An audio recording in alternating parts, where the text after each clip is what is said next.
और अब बात दिल्ली में बीजेपी के प्लान की करेंगे। आज दिल्ली के प्रत्याशियों को लेकर बीजेपी की केंद्रीय चुनाव समिति की बैठक है और बैठक में प्रधानमंत्री भी शामिल हो सकते हैं। बीजेपी ने 29 सीटों का ऐलान किया है अभी तक, बाकी बची सीटों पर मंथन किया जा रहा है। तो चुनाव पर आज बीजेपी केंद्रीय समिति की बैठक होगी और इस बैठक के बाद कुछ और नए नाम सामने आ सकते हैं। बीजेपी दिल्ली के लिए अपने प्रत्याशी फाइनल आज करेगी। हालांकि आम आदमी पार्टी इसमें बहुत आगे निकल चुकी है, पहले ही उनके सभी प्रत्याशियों का ऐलान हो चुका है। अब बीजेपी की बारी है कि चुनाव में अपने सभी प्रत्याशियों की वो घोषणा करे। हिमांशु मिश्रा जुड़े हुए हैं तमाम जानकारी के साथ।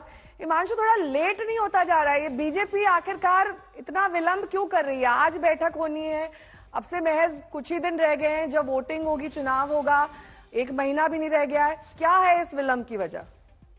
देखिए, कहीं ना कहीं भारतीय जनता पार्टी के सामने एक छोटी सी दुविधा जरूर है कि कई सीटों पर कई ऐसे उम्मीदवार हैं जो एक से ज्यादा हैं। मैं कुछ सीटों का अगर आपको एग्जांपल दे दूं तो कस्तूरबा नगर है, वहां नीरज बसोया भी है, रविंद्र चौधरी भी है, मीनाक्षी लेखी के लिए भी है, राजीव राणा जो नई दिल्ली बीजेपी के जो है वो भारतीय जनता पार्टी के अध्यक्ष हैं। तो तमाम इस तरीके के लोग तो हैं ही हैं और उस कई सीटों पर कई नाम हैं। और लेकिन देखना यह है कि 41 सीटों पर भारतीय जनता पार्टी चुनाव लड़ेगी। लेकिन पिछली बार भारतीय जनता पार्टी ने जो है नेहा 3 सीटें अपने सहयोगियों को दी थी। एक एलजेपी को दी थी, चिराग पासवान की पार्टी को दी थी जब वो पूरी पार्टी एकजुट थी, चाचा और भतीजा एक साथ थे। और 2 सीटें जो है जेडीयू को दी थी, जिसमें जो है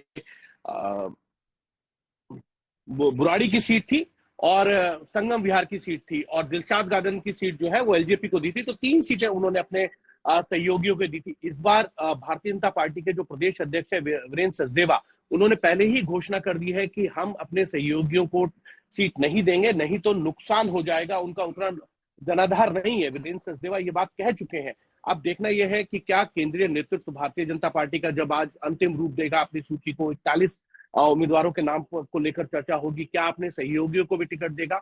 लेकिन लेट होने की वजह यह भी है कि भारतीय जनता पार्टी में मंथन बहुत लंबा होता है। एक एक सीट पे 4-4 नाम है, तो उसको शॉर्ट लिस्ट करने का काम है। 29 नामों की सूची जो है बिना केंद्रीय चुनाव समिति की बैठक के हुई। इस बार 41 नामों को लेकर चर्चा होगी, जिसमें प्रधानमंत्री नरेंद्र मोदी भी रहेंगे। शाम को 6 बजे भारतीय जनता पार्टी के कार्यालय में होगा। लेकिन सवाल यह है कि तो आज या कल में ये फाइनल माने कि 41 नामों का ऐलान हो जाएगा। बहुत बहुत शुक्रिया हिमांशु इस तमाम जानकारी के लिए आपका।